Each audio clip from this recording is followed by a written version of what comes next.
Hey everyone, this is Bisan from Gaza. I am still alive in the day 391 of the genocide, and I have a very dangerous updates from the north of Gaza Strip.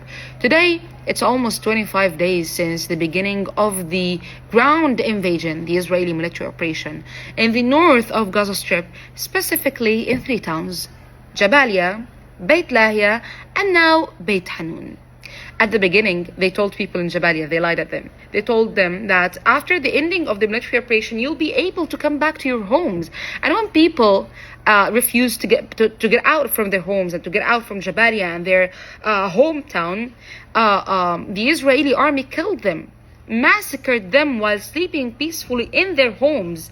They destroyed entire residential buildings by bulldozers and by bombing. And not this only, they also bombed hospitals, and when they expelled people from Jabalia, they burned the hospitals, the schools, and every place that people used to shelter in.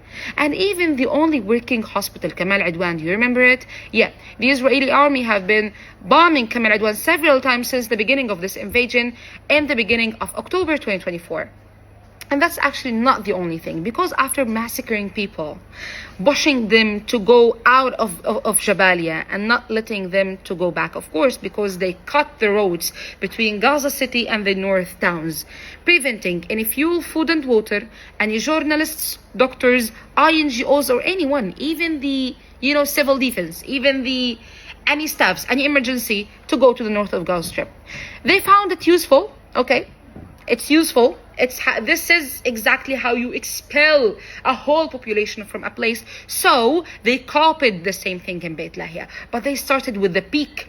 They started by bombing a whole residential block in Beit Lahia, killing at once, like at one press, more than 87 people in one night, in 5 minutes. Okay, that was the first massacre in Beit Lahia. Focus with me. It's the first massacre. Days later, there was this massacre. Abu Nasr family. And unfortunately, I'm sure that the Western media maybe did not talk enough about this massacre.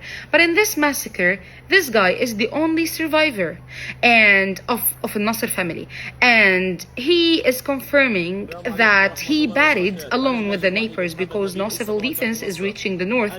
In Beit Lahia, 2 days ago, he buried 117 people of his family, his own family, and he couldn't reach 120 other people buried under the rubble and killed. We're talking about a massacre here. Isn't it a massacre? More than or almost 300 people are killed. They were in the same building. The Israeli army definitely knew about this before bombing or before doing anything. They killed all these people. The bodies of the children were shattered and in the street, and this guy buried them in the central market of Beit Lahia because there is no enough space for all this amount of dead bodies, so he buried them alone, again with the neighbors, in the central market without even vehicles to carry them, for a whole night, digging alone to gather the pieces and the bodies and to bury them, and he couldn't reach 120 people. Still, their bodies are still under the rubble. Of course, no one is talking about this, because even if you talk about this, what will happen? I mean, can you stop them? You can't even stop your government from funding them and supporting them and covering their crimes for a year now. A year now. There is nothing in Beit Lahia but killing and killing and the smell of death. And of course, all of this without medicine, food, water, without anything. Even the injured bodies are bleeding till death. Today, they dropped these leaflets on Beit Hanun. Beit Hanun is my hometown. I know it very well. It's small, basic, agricultural area, and they destroyed it since the beginning of the genocide. They have been destroying and bombing Beit Hanun, and the people of Beit Hanun, if there are still people there, are in shelters, like about 5,000 to 6,000 people, maybe before a month, I heard, and there's no cellular connections there. They are far away from any hospital, or even sneaking to reach any hospital. They're far away from anything. It's the far, far north of the north of Gaza Strip. I'm from there. And unfortunately, everything that I'm thinking about now is that I will never be able to go back to my home, or even the rubble of the home. I want it, even if it's rubble, I want it. Or the lands, and our family lands, and our family members, and everything, and our neighbors, and our neighborhood. Because when the Israeli armies settle in a place, they don't move, they don't leave.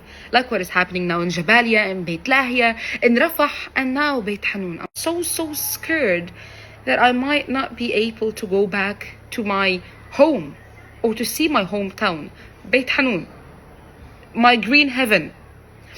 They dropped these leaflets on people, telling them that you can only move to the south. You can't even move to any other places like Gaza city, or Jabalia, or Beit Lahia, or any other places. You can only leave to the south and be displaced until we decide, or maybe until forever.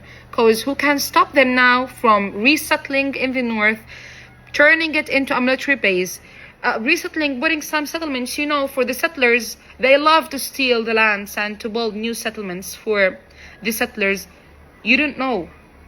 But either ways, you cannot stop them. No one can stop them. All what I can do is documenting and keep talking. Maybe I make change, لعل وعسى. And all what you can do is watching.